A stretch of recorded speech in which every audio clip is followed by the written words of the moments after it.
James Van crouched beside the coffee table, his weathered hand steady as he helped Mary color the stegosaurus. The 6-year-old gripped her green crayon like it might escape, her tongue poking out in concentration.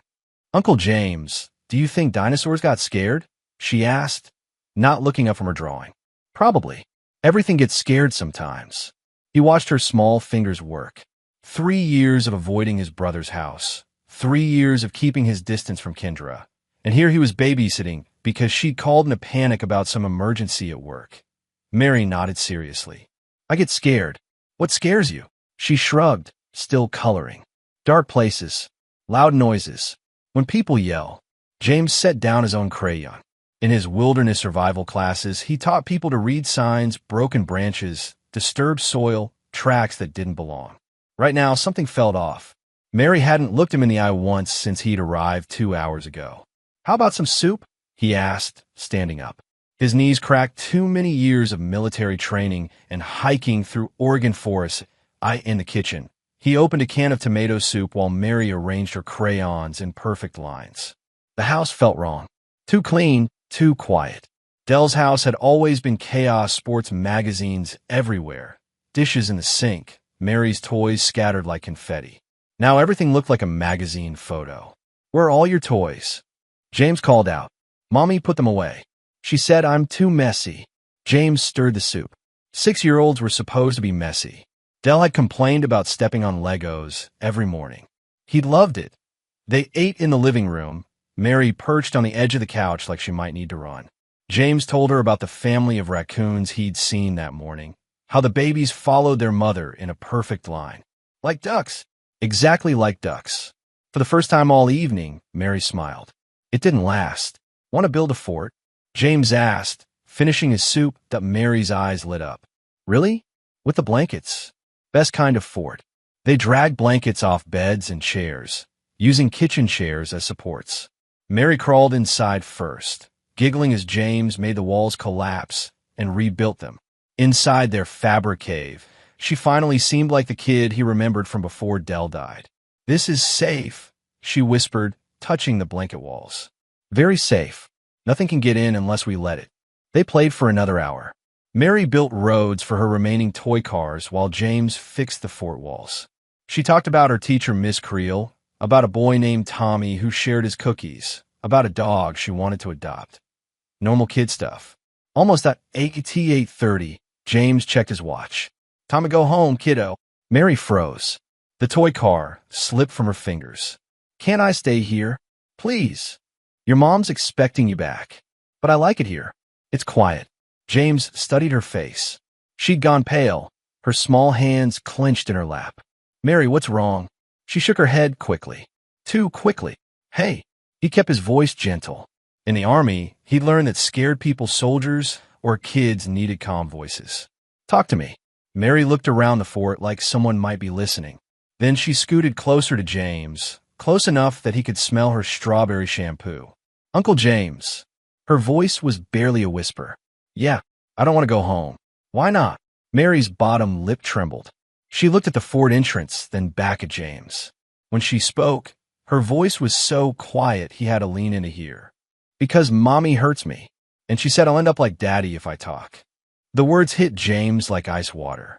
He sat perfectly still, every muscle in his body tense. In combat, he learned not to react immediately. Quick movements scare informants, made them shut down. "What do you mean, sweetheart?" Mary's eyes filled with tears. "I'm not supposed to tell. You could tell me anything. I'm your uncle." "But Mommy said."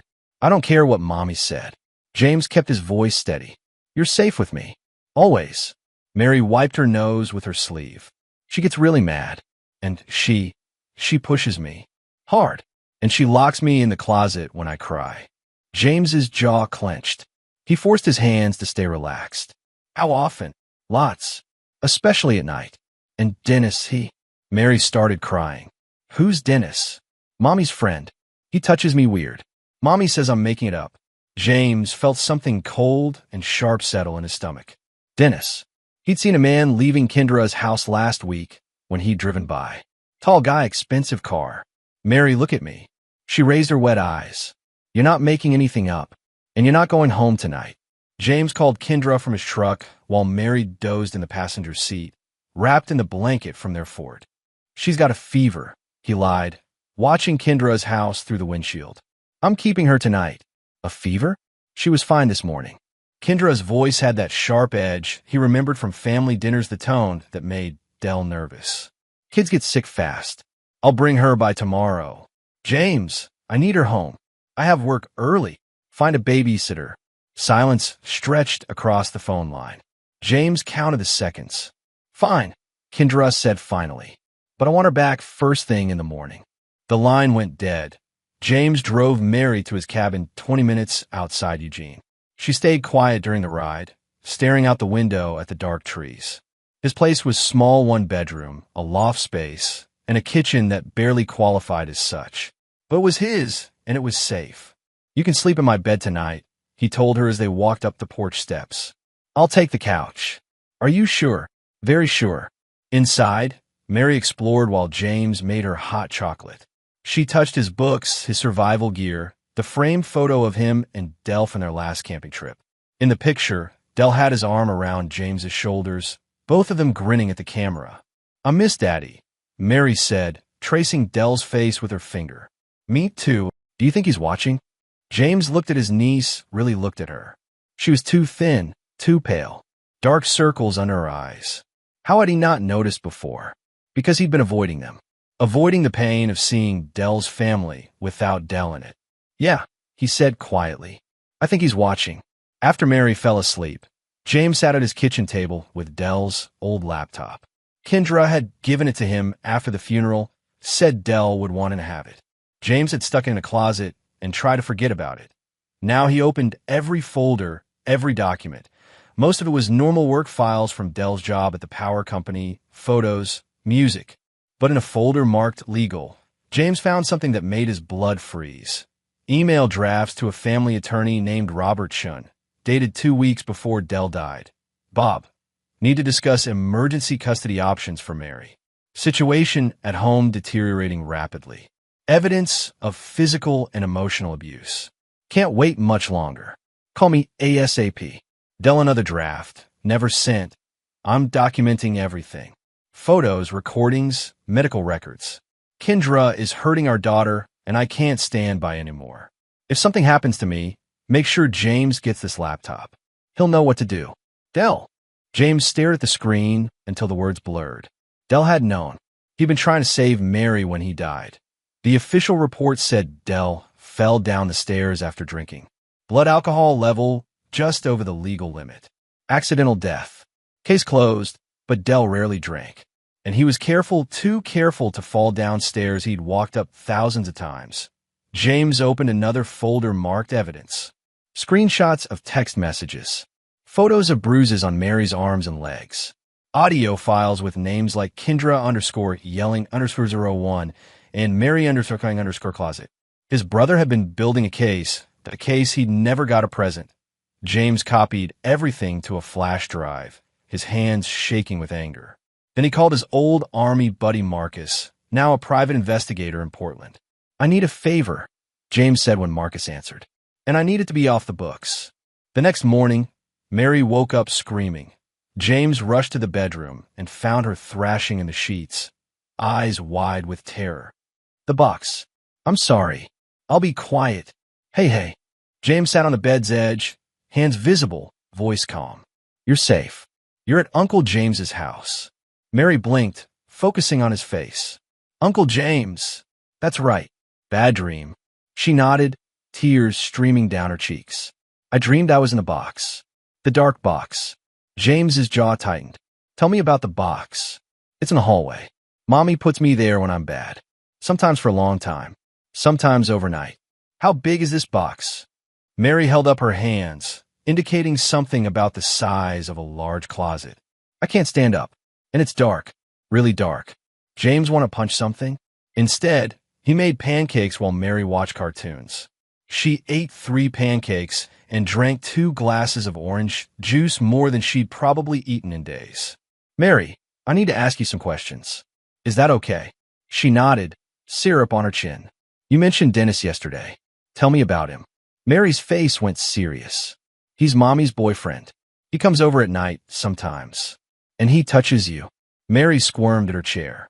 He says it's our special game, that I can't tell anyone or Mommy will get in trouble. Where does he touch you? Mary pointed to her chest, her lap. James felt that cold rage building again. How long has this been happening? Since Christmas, I think. Maybe before. 3 months. For 3 months, this had been happening while James stayed away, while he nursed his grief and avoided his brother's family. What about when your daddy was alive? Did Dennis come around then? Mary shook her head. Daddy didn't like him. They yelled at each other once. Daddy said Dennis wasn't allowed in the house. James pulled out his phone and showed Mary the recording app. Can you tell me everything you just told me again? So I can save it, like Daddy used to do. James froze. Your daddy recorded you talking? Sometimes. When Mommy was mean, he said it was important to remember. James recorded Mary's statement, her small voice clear and steady as she described months of abuse. Then he drove to town for supplies, a GPS tracker small enough to fit in a shoe, a voice-activated recording device that looked like a regular button. This is important, he told Mary as he sewed the tracker into her sneaker. If someone hurts you or scares you, this will help me find you fast. Like a superhero tracker, exactly like that. He showed her the recording button, how to press it when adults weren't looking. But only use this if you feel unsafe, okay? It's our secret. Mary nodded solemnly. Our secret. That afternoon, James drove Mary back to Kendra's house. Every muscle in his body screamed against it, but he needed more evidence. One recording wouldn't be enough for court. He needed patterns, documentation, proof that would hold up under legal scrutiny. Kendra answered the door, looking perfect, blonde hairstyled, makeup flawless, designer jeans that probably cost more than James made in a week. She smiled, but her eyes were cold. How's our patient? She asked, but she was looking at James, not Mary. Better. The fever broke this morning. Good. Kendra's hand landed on Mary's shoulder. James watched his niece flinch. Say thank you to Uncle James, sweetheart. Thank you, Uncle James. Anytime, kiddo. James crouched down to Mary's level. Remember what we talked about? About being safe. Mary nodded. Kendra's grip on her shoulder tightened. We should get inside, Kendra said.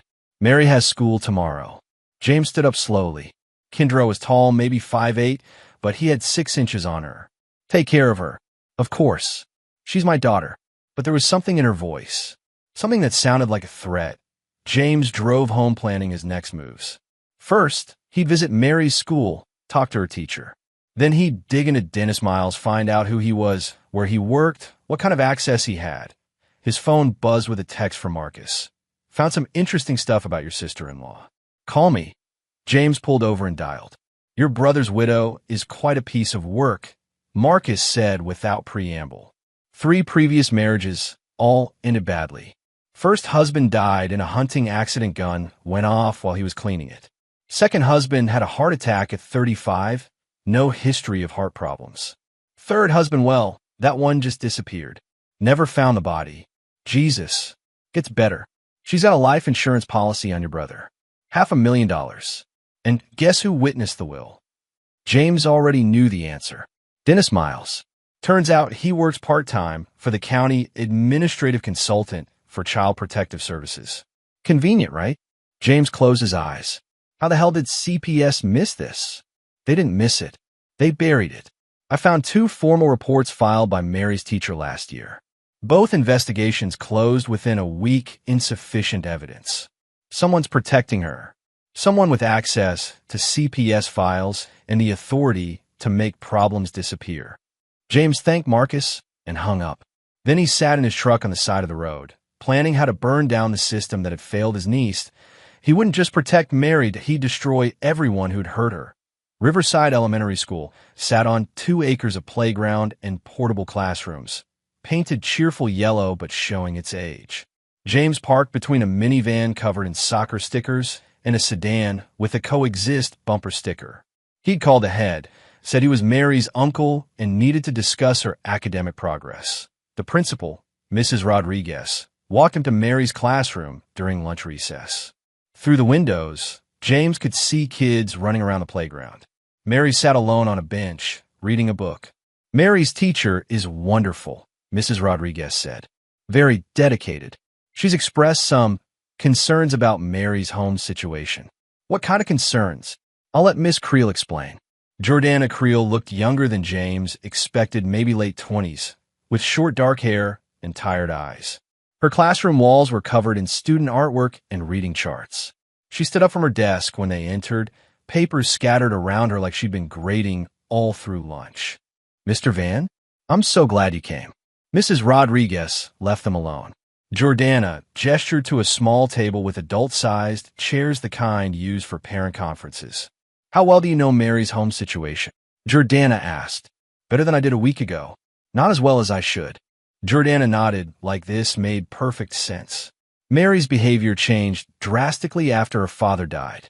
She used to be outgoing, talkative. Now she's withdrawn, anxious. She flinches when adults move too quickly. Have you reported this? Twice. Jordana's mouth tightened. I filed formal reports with Child Protective Services in September and December. Both times, an investigator came to the school, talked to Mary for about 10 minutes, and closed the case. What did Mary tell them? Nothing. She clammed up completely. Wouldn't say a word. James pulled out his phone. Can I record this conversation? Jordana glanced toward the door, then nodded. Yes. Someone needs to document this. James started recording. Tell me everything you've observed. Mary comes to school hungry most mornings. I keep granola bars on my desk because she's often dizzy during lessons. She's fallen asleep in class multiple times, not normal tiredness, but exhaustion, like she hasn't slept in days. Jordana stood up and walked to her filing cabinet. She pulled out a folder marked Mary Van Confidential. I've been keeping notes. Probably not legal, but I couldn't stand by and do nothing. She opened the folder, revealing pages of handwritten observations. October 15th. Mary wore long sleeves on an 85-degree day. When she rolled them up during our class, I saw bruises on both forearms. When I asked about them, she said she fell off her bike. She doesn't have a bike. James clenched his fists. What else? October 30th. Mary drew a picture during free time a house with a small figure locked inside a dark space. When I asked about it, she said it was the quiet place where bad girls go. Jordana flipped to another page. November 8th. Mary had a panic attack during a fire drill. Not fear of the alarm panic when I opened the classroom closet to get safety vests. She screamed and hid under her desk. Did you include this in your CPS reports? All of it. Photos of the drawings, detailed descriptions of her behavior, dates and times. The investigator said children often act out after losing a parent. Case closed. Who was the investigator? Jordana flipped through her folder. A woman named Lisa Chun. She seemed rushed, like she wanted to get through the interview as quickly as possible. Did you ever meet Dennis Miles? Mary's mother's boyfriend? He picked her up from school once. Mary didn't want to go with him. She hid in the bathroom until I convinced her it was okay. Jordana's voice dropped. She whispered something to me that day. She said, he plays games I don't like. James stopped recording. Miss Creel, I need to tell you something. But I need to know you'll help me. Help you do what? Save Mary. Jordana didn't hesitate. Whatever you need. James told her about Mary's disclosure, about Dell's hidden files, about Dennis's connection to CPS. Jordana listened without interrupting, her face growing paler with each detail. My God, she whispered. That explains everything. No wonder the investigations went nowhere. I need you to document everything you see from now on. Every bruise, every strange behavior, every time Mary seems scared. Can you do that? Of course. And if anyone from CPS shows up asking questions, call me immediately. Jordana wrote down James's number. What's your plan? Build a case so strong that even Dennis Miles can't bury it. Then burn down everyone who enabled this. That afternoon, James drove to the county offices. Dennis Miles worked in a gray building downtown, in an office that smelled like old coffee and industrial carpet. James waited in the lobby until he saw a tall man in an expensive suit walk through the security door. The man matched Mary's description, mid-40s, dark hair, wedding ring. James followed him to the parking garage. "Excuse me," James called out. "Dennis Miles?" The man turned. He had cold eyes and a politician's smile. "Yes, I'm James Van, Mary's uncle." Dennis's smile faltered for just a second. "Oh, Mary's mentioned you. I bet she has." James stepped closer. In the army, he'd learned that personal space was a weapon invaded, and people reveal themselves. "How long have you been dating Kendra?" "About 6 months now. She's a wonderful woman. And Mary's a sweet kid." "Sweet kid, right." James studied Dennis's face. No guilt, no nervousness, just mild annoyance. "Where were you the night Dell died?" "I'm sorry. Simple question. Where were you February 18th? Dennis's face hardened. "I don't have to answer that." "Who do you think you are?" "I'm a guy who's going to find out what really happened to my brother."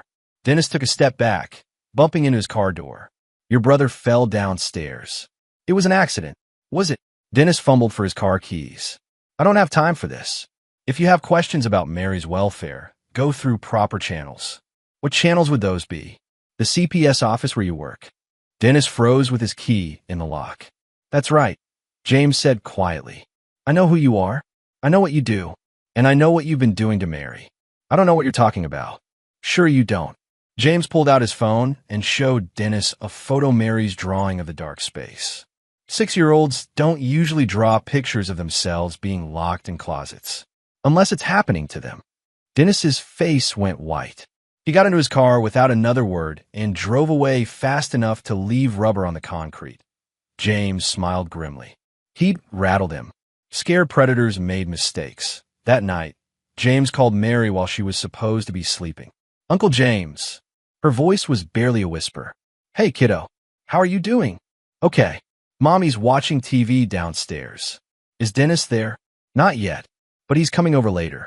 Mommy told me to go to bed early." James's jaw clenched. "Remember what I taught you about the button? Press it when I feel scared." "That's right. And remember you're not alone, okay? I'm always looking out for you." "Okay. Uncle James." "Yeah, I love you. I love you too, sweetheart."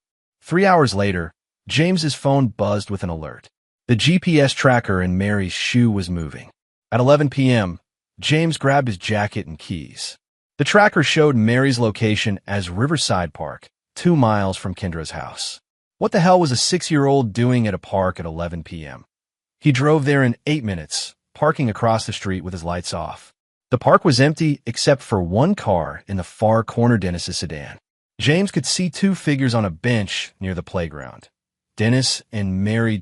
James's vision went red. He started to get out of the truck, then forced himself to stop. If he confronted them now, Dennis would lawyer up and Mary would be too scared to testify. He needed evidence. Instead, James took photos with his phone's zoom lens. Dennis sitting too close to Mary, his hand on her leg. Mary's body language hunched over, trying to make herself small.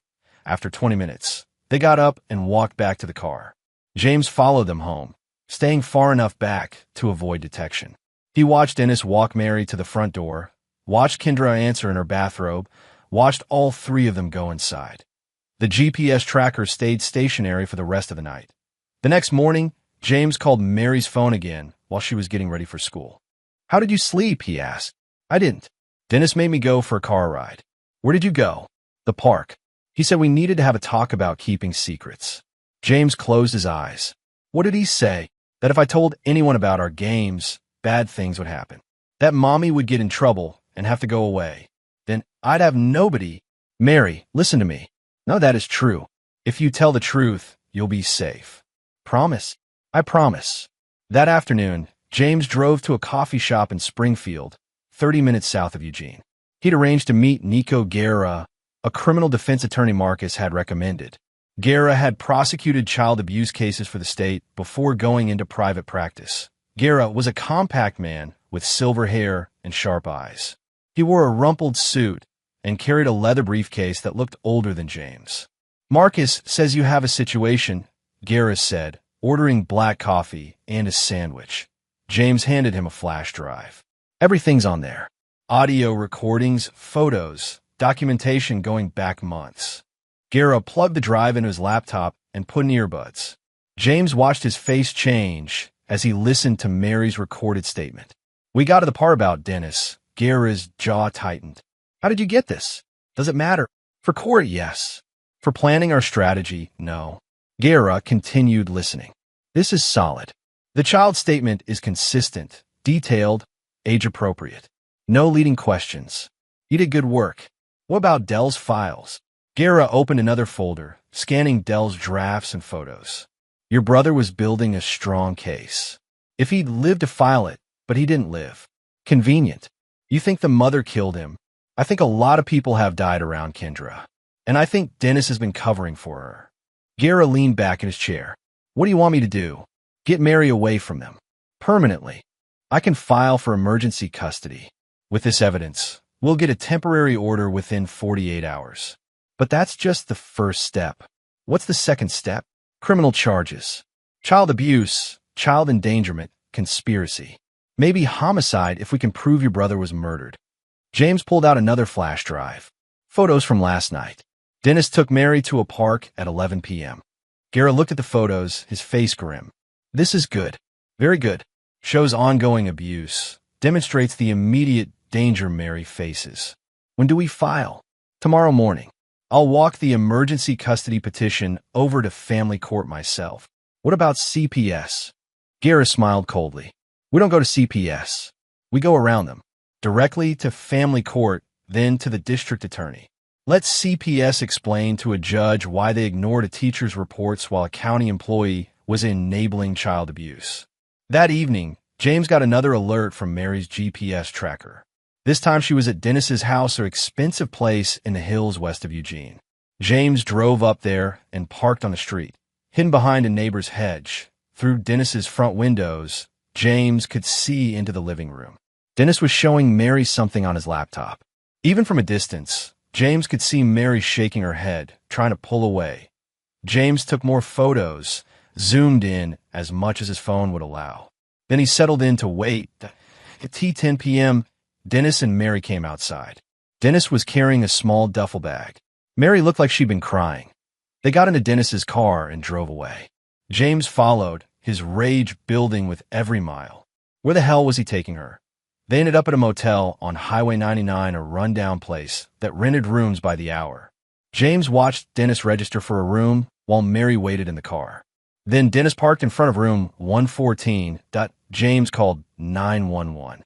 I'd like to report a possible child abduction, he said when the dispatcher answered.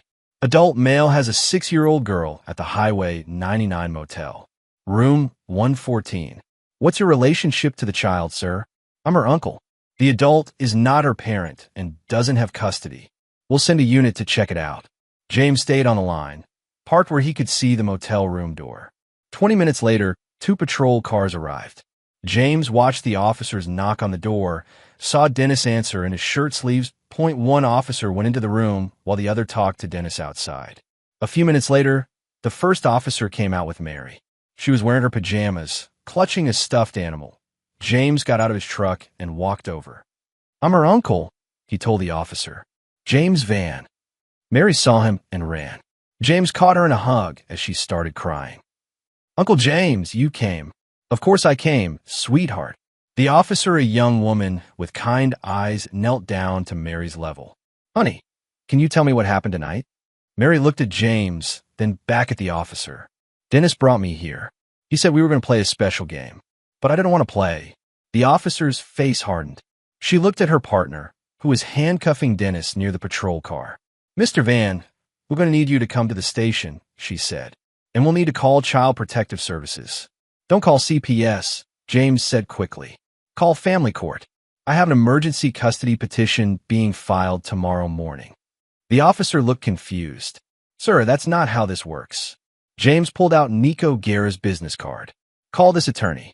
He'll explain everything. The custody hearing took place in a sterile courtroom that smelled like disinfectant and old wood. Judge Patricia Lawson presided, a woman in her 60s with steel gray hair and no patience for nonsense. Kendra sat at the defendant's table with a public defender who looked like he'd rather be anywhere else. Dennis was in county jail, charged with attempted child abuse and unlawful restraint. James sat behind Guerra, Mary beside him coloring in a notebook. She'd stayed with James for 3 days while CPS scrambled to figure out what happened. 3 days of sleeping through the night, eating regular meals, and acting like a normal 6-year-old. Your Honor, Guerra began, standing up with a folder thick as a phone book. We're requesting emergency custody of Mary Van based on extensive evidence of ongoing physical, emotional, and sexual abuse. The public defender objected. Your Honor, these allegations are unsubstantiated. Ms. Van is a loving mother who's being targeted by a grieving brother-in-law who... Counselor, Judge Lawson interrupted. I'll hear the evidence before I listen to character arguments. Guerra presented everything methodically. Dell's hidden files, showing his intent to seek custody before his death. Mary's recorded statement, her voice small but clear as she described months of abuse. Photos of bruises, timestamps showing their progression. The teacher Jordana Creel testified about her observations, her attempts to get help through proper channels. I filed 2 formal reports with Child Protective Services, she said. Both investigations were closed within a week by investigator Lisa Chun, who stated insufficient evidence. Guerra presented phone records showing extensive communication between Dennis Miles and Lisa Chun, including calls made after each CPS report. Your Honor, Guerra said, Mr. Miles worked as an administrative consultant for Child Protective Services. He had access to case files, investigation schedules, and the authority to influence outcomes. Judge Lawson studied the evidence for a long time. The courtroom was silent, except for Mary's crayons scratching across paper. Ms. Van, the judge said finally, do you have anything to say in your defense? Kendra stood up, her lawyer trying to pull her back down. This is all lies. James has always hated me. He's using my daughter to get revenge. Revenge for what? For Dell's death. He blames me for the accident. Guerra stood up. Your Honor, if I may, we have additional evidence regarding Dell Van's death. The public defender objected again, but Judge Lawson waved him off. I'll allow it. Guerra played Dell's hidden voice memo, his brother's voice filling the courtroom. If you're hearing this, it's because Kendra killed me. She pushed me. I told her I was taking Mary. I didn't fall. She shoved me. And she said, now neither of you gets her. Kendra went white. That's fake. He was drunk when he made that. The recording is timestamped 2 days before Dell's death, Guerra said. At 2 p.m. on a Tuesday. Hardly drunk. Judge Lawson looked at the public defender. Do you have any evidence to counter this? The public defender shuffled through his papers helplessly. Your Honor, we weren't prepared for these additional allegations. I bet you weren't. Judge Lawson closed the file in front of her. Based on the evidence presented, I'm granting emergency custody of Mary Van to her uncle, James Van, effective immediately. I'm also ordering a full investigation into Dell Van's death and the handling of previous CPS reports. She looked directly at Kendra. Ma'am, you're fortunate this is family court and not criminal court, though I suspect that may change soon. Outside the courthouse, James knelt down to Mary's level. How do you feel, kiddo? Safe, she said simply. That evening, James got a call from Marcus in Portland. You should turn on Channel 12. James switched on the news. A reporter stood outside the county building, microphone in hand. Tonight, at 6, a shocking case of child abuse and corruption in Eugene. How did Child Protective Services ignore multiple reports while a county employee allegedly enabled the abuse of a 6-year-old girl? The story ran for 12 minutes. Photos of Dennis being arrested. Interviews with Jordana Creel about her failed CPS reports. A former CPS worker speaking anonymously about pressure to close cases quickly. James's phone started ringing. Other news stations, reporters, even a producer from a true crime podcast called Justice Delayed. James answered that one. Mr. Van, this is Sarah Kim from Justice Delayed. We'd like to feature Mary's story on our show. Bring attention to how the system failed her. What would that involve? An interview with you. Maybe the teacher who reported the abuse. We protect Mary's identity, of course, but her story could help other children. James thought about all the kids like Mary, trapped in situations where the people meant to protect them were the ones causing harm. Send me the details, he said. 2 weeks after the custody hearing, James was cleaning out Dell's old laptop when he found something that stopped him cold. Hidden in a system folder, buried deep in temporary files, was an audio recording labeled insurance. James clicked on it. Dell's voice filled the room, but this wasn't the recording they played in court. This was different, longer, more detailed. It's March 5th, 2024. If anyone finds this, it means Kendra killed me like I think she's going to. I've been documenting everything, the abuse, the threats, Dennis Miles helping her cover it up. But there's more.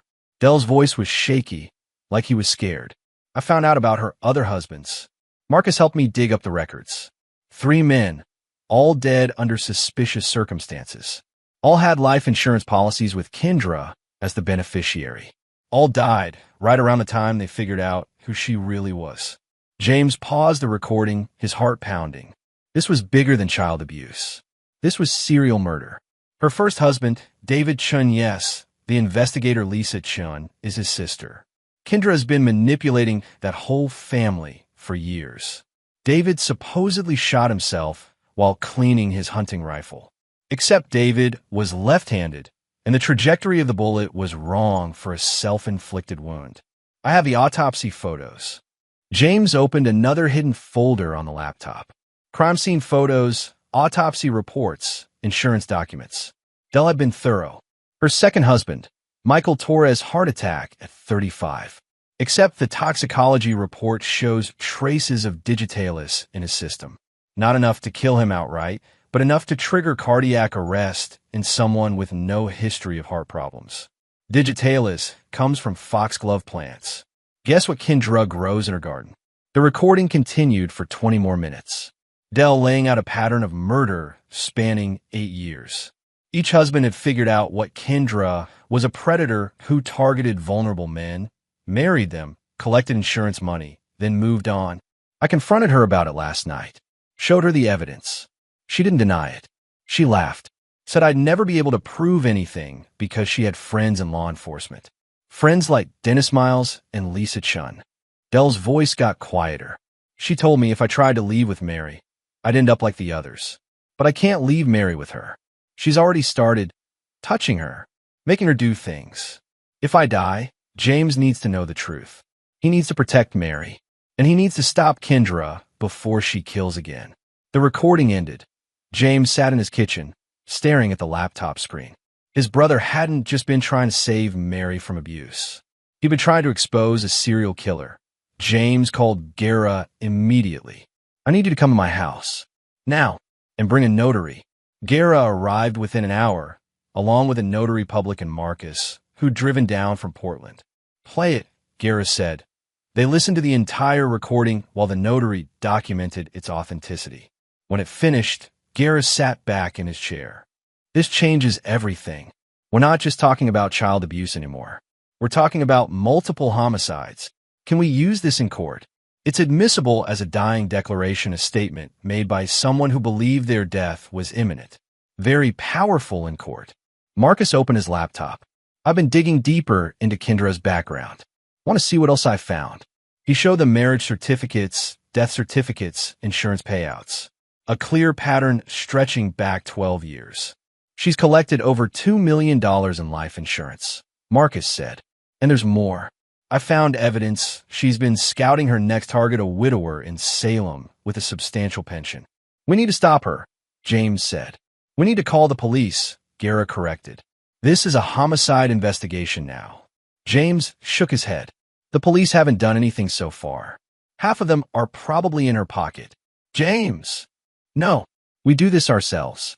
We gather everything, present it as one complete case, and make it impossible for anyone to ignore or bury.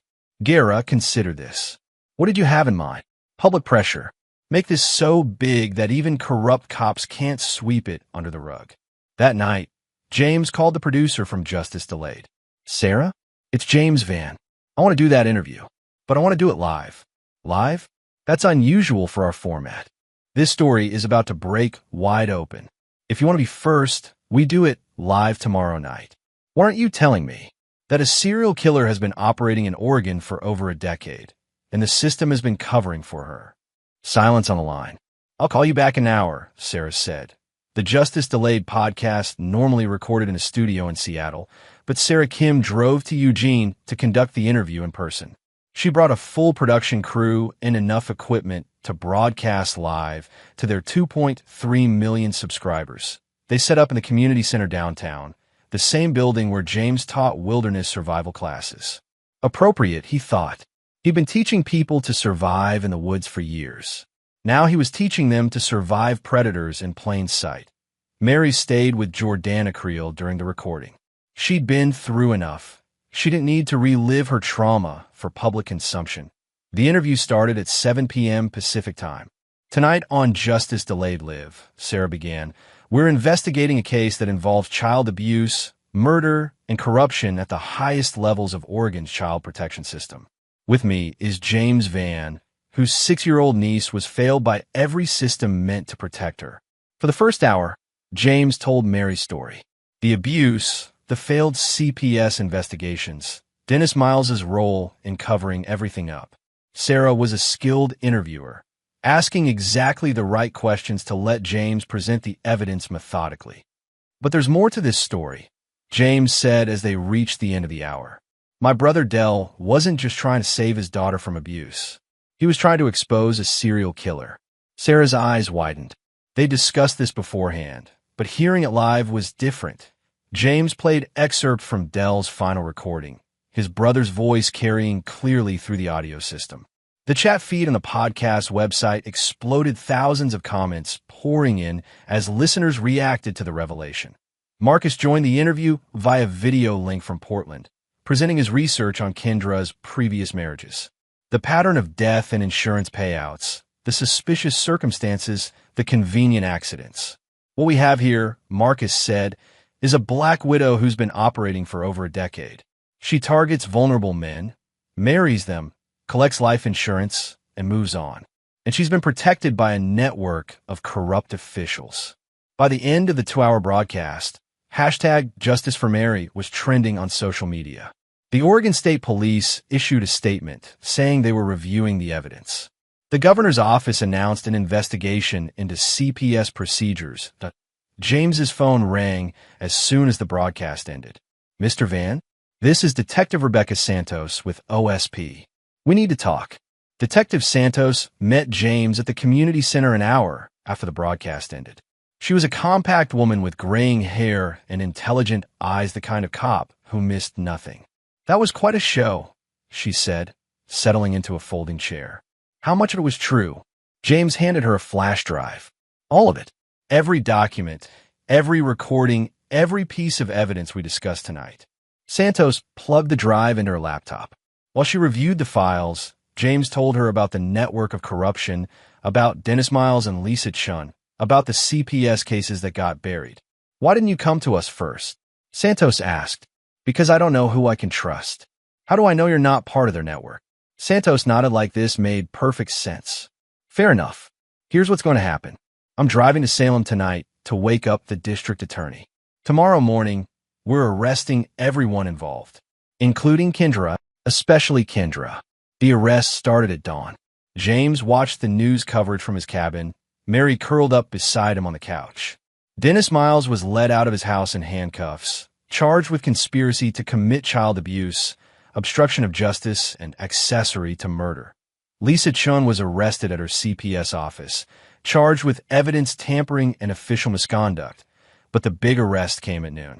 Television crews followed the police convoy to Kendra's house.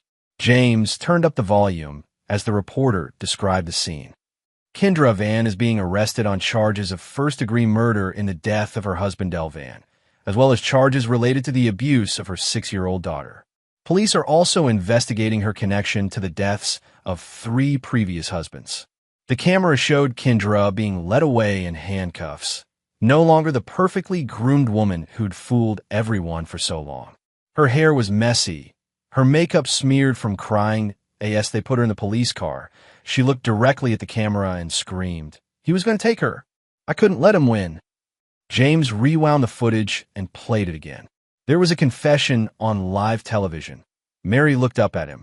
"Is it over, Uncle James?" "Yeah, kiddo. It's over." But it wasn't. Not quite. The trial lasted 3 weeks. James attended every day, sitting in the front row where Kendra could see him. He wanted her to know he was there, that he'd never stop fighting for Mary, that he'd never forgive what she'd done to his family. Guerra had taken the case pro bono, determined to see justice done. The evidence was overwhelming: Dell's recordings, Mary's testimony, given in closed session with a child advocate, the pattern of suspicious deaths, the insurance payouts. The prosecution played Dell's final recording for the jury. When they heard his voice saying, "Kendra killed me," several jurors wiped away tears that on the witness stand. Kendra tried to play the victim.